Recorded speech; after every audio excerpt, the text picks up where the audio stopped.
Hello, students. To covering chapter 3, uh, the induction motor. In the face-to-face class last time, I explained what's the meaning of induction motors. The induction motor is usually used widely in industry and home application. Air condition, the water pump, or many, you can find it at home. So the induction motors are one of the most important equipment in the system. So the electrical motor is converting the electrical energy to mechanical one. They are why they are used widely in the system, because they are cheap compared with the synchronous one, easy in maintenance compared with a DC one. DC one is the need very high maintenance, and they can design in a different range. What you need, you can ask the market to provide to you. It is contained two main part. One is the station part, which we call it a station part, which is called the stator. The other one is the rotating part, which is called the rotor. Okay. Then you can see here from this figure, you can see two different type of rotors available in the market. One is screw cage rotor in this figure, you can see, and the other one is wounded rotor. So the wounded rotor usually provided with the brushes. The wounded rotor is not a welcome one, okay, in the market, but and it is only used for the special purpose. But the other one, which is scroll cage one, is widely used in the market. And the other part important, you can see here, okay, the windings. If I zoom in, you can see the windings are the wire, okay, of the windings. You can see here in this color, the copper one are wounded around this one. So all around this one, which is a stator one, and the other one here inside internal one, you can see from here to here, it's a rotor one. Okay, and there is a small distance between stator and rotor, which is called, you can see here, this one. If I zoom in, I'm talking about this one. Okay, this distance, small distance, is very critical one in order to make the rotation smooth, and it is called the air gap. So the air gap available here in this structure means that in this magnetic circuit, okay, provide a big reluctance compared with the transformer. As before, I mentioned the induction motor. Other name is asynchronous motor, and another name for that one, it is called as a rotating transformer. The structure single line diagram coming in the way exactly the same as transformer, but due to air gap, the resistance there, the resistance given are totally different, and the single line diagram cannot be deciphered exactly in the same way as the transformer. But the drawing exact model is exactly the same as transformer. So later I will go through the models which we can simplify single line diagram the same as transformer. Okay. The idea of electrical motor is in that way. We connect the stator to the main grid. So usually I talk about the three-phase motors. Okay, so we connect it to three-phase. Then these three-phase produce a magnetic field, which is on the other way we can decipher it as a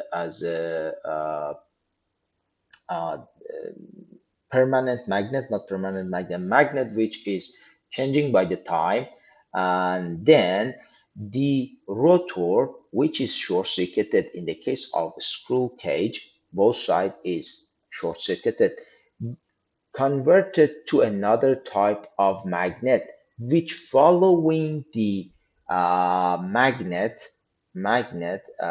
of the stator, as the magnet of the stator changing by time. So the other one, which is the rotor, start to rotating. physically. So the meaning of the rotation of that one is the same as this. Okay. Then I explained this one fully in the class. What's the meaning of changing by time and how the magnet change. Uh, this is the way that the magnetic field produced around the, let me make it smaller. Okay, around each slot.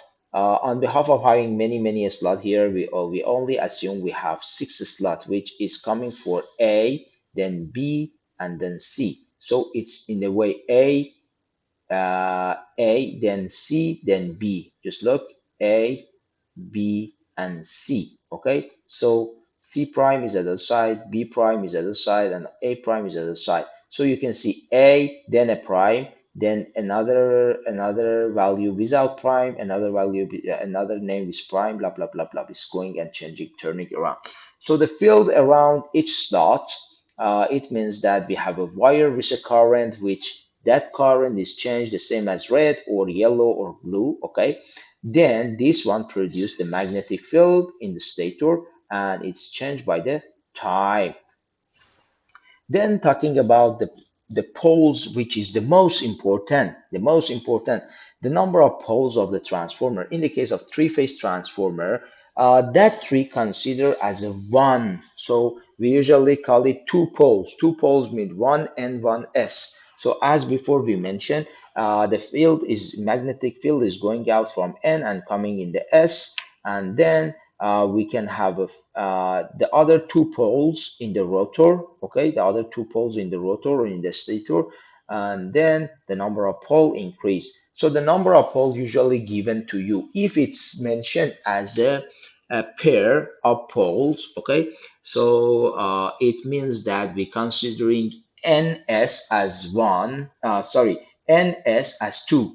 So we usually in this formula, which is the main formula, please memorize this one. Ns is the synchronous speed in all electrical machine, whatever synchronous or asynchronous it is, equal 150 frequency over P. So this P, we're talking about the number of poles, not pair poles. We're talking about the number of poles, okay? So this is very easy. Assume the frequency is 50, as Malaysia it is. Okay. Then you can calculate the ns based on the number of pole. Is number of pole are two, as you can see in the green. Okay, by the frequency 50, it is the speed of the machine is 3000 rpm, revolution per minute. Okay, if we increase the poles, the speed decrease is very clear because the P is located as denominator. So because of that, you can see up to 8 and 16 poles we can have, and we can calculate the speed. Okay. In the induction motors or asynchronous motor, as I mentioned, stator is connected to the grid and the rotor is not connected to anything. Both side is short circuited. Okay, the rotor is following the stator. The stator speed, is there any speed in the stator? No, of course it is not. When we're talking about the stator changes, we're talking about the magnet changes, the speed of magnet changes in the stator. Okay, so it is an electrical feature of the stator. Then the rotor is following the stator. So the rotor, how the rotor following that one? Yes, of course it is. The rotor mechanically, physically follow the stator. So there is a small value, which is a slip between electrical speed and the mechanical speed. So I think it's very clear for everyone because of the fraction, because of the mechanical problem. This one happened between rotor and stator. So in the induction motors, this one is called N slip, which is the lag, the speed which is lag from the stator. So it is n synchronous, which is coming from stator, minus nm mechanical speed. So this is mechanical speed. This is the synchronous speed of the stator. So this is stator 1, this is rotor 1. If there is a difference between these two, okay, this motor is called, this machine is called asynchronous machine. Okay, we have two limitation when okay, this one is called asynchronous machine. So the sleep formula is coming in this way, is coming in the way of percentage. Okay, the same as this one over n synchronous, because n synchronous is the reference for our speed. Okay, we know the speed of the stator is very clear. Okay, in that way, the speed of the stator is coming by this way. You can see nothing changed. N synchronous. Okay, so n synchronous can be easily calculated using this formula. Nm, you should use some devices to calculate what is the real speed of the induction motor. Right now, if the S, which is n synchronous minus nm, means n slip, okay, over n synchron, okay, if S equal to 0, what's the meaning of that? If S equal to 0 is happen only and only when the rotor can rotate in the speed exactly the same as electrical one, which is synchronous speed, which is impossible, never can happen in the real. But as an assumption, we can thinking about that one. So if the rotor can speed within the same speed as the stator, there is no induction happen from stator to the rotor. Then the voltage at the rotor will be zero. And then the meaning is we cannot rotate. Okay, so I want to prove that it is impossible. By that phrase, I prove that it is impossible that induction motor rotate in the same speed as a synchronous speed. The other one is when s equal to 1. When s equal to 1, it means that the mechanical speed is 0. This one can happen if we hold the shaft of the rotor of the motor. Okay, the speed of the motor become 0. Then n synchron over n synchron, look at here, nm becomes 0. Okay, this is 0. So ns over ns, s become 1. Again, this one is not a feasible one. Only this one, nm becomes 0 when we use it for the test. Usually we do some tests for the motors in the case of find out some feature of the motor. So usually this is not happen in the induction motor, but these two limits are there. Always I will ask you, since this one explained by here until end of this chapter, I will ask you what's the meaning of s equals 0, what's the meaning of s equal to 1, because these are two limitations usually considered in the case of calculation of the other feature of other component and feature of the motor. So next one, the torque. The torque is the power of the electrical machine to move a load. It can be deciphered as input, while the input to the induction motor is electrical power, the output is mechanical one, correct? Yes. So how much power needed to move or rotate something? It usually comes as a torque of the load is P out. P out is coming in a mechanical form, behavior of this one, over omega m. Omega m is the nm,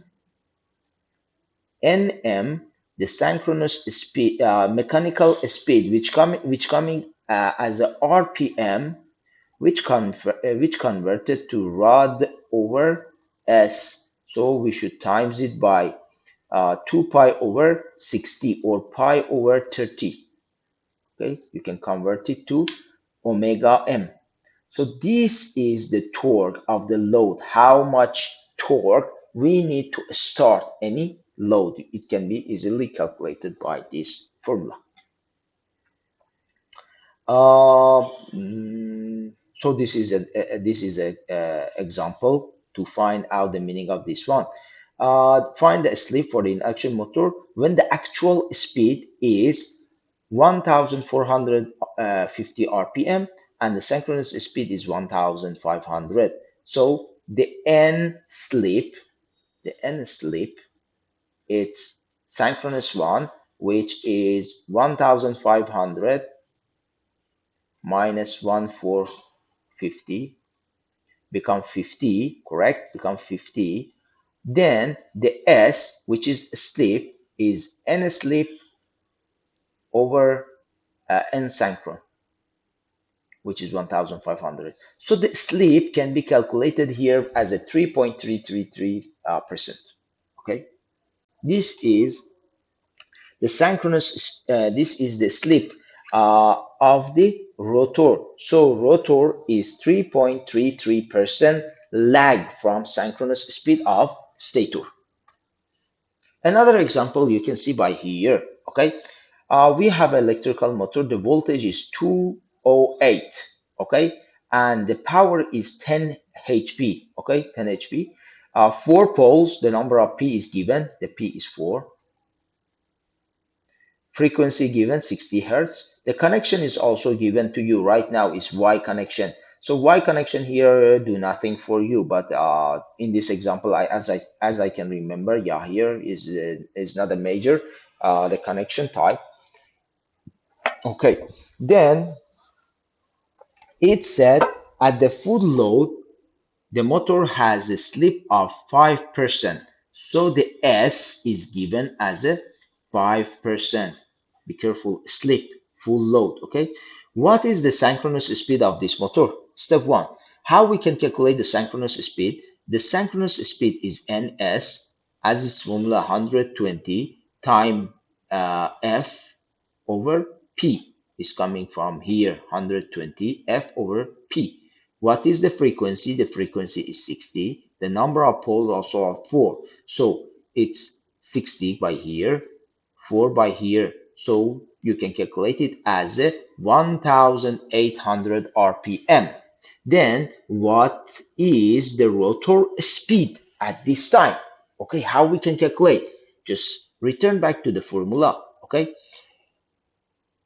we know that at this point, we know that the S is 5%, and we know n synchron is 1800. Then we only don't know this one. So easily using this formula and calculate is here. You can see the S is 5%. 5% is equal 1800 minus nm over 1800. So easily you can find out that the RPM here is equal, the nm is equal 1710 or 1710 RPM. Okay. Finally, what is the shaft torque? Shaft torque is equal to, means the meaning is exactly the same as a load torque. So it is considered for this motor when the power, this is the output power. So the output power is considered as 10 HP, okay? Because the value of HP given to you, okay? So 10 HP is output power. Another things you must be note here in this type of questions, okay? The given value for the electrical motor here, all example, it is output power, not input power. Be aware about that one. So the torque is P out over omega m. So omega m must be converted from this one. 1710 times pi over 30 give you a value which is around, I don't know, should be around 188 something, 188.